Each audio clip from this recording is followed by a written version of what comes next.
காத்து ஊத காத்து சுத்தும் கடலு கரைய பார்த்து சத்தியமா கோயில் கொண்ட சுப்பையா எங்க குப்பத்துக்கு குல விளக்கு நீ ஐயா.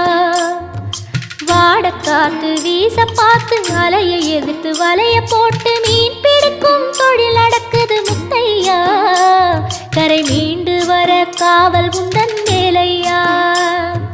திருச்செந்தூர் ஆண்டவனே வேல் முருகா தினம் உனக்கு நன்றி சொல்வோம் மால் மருகா.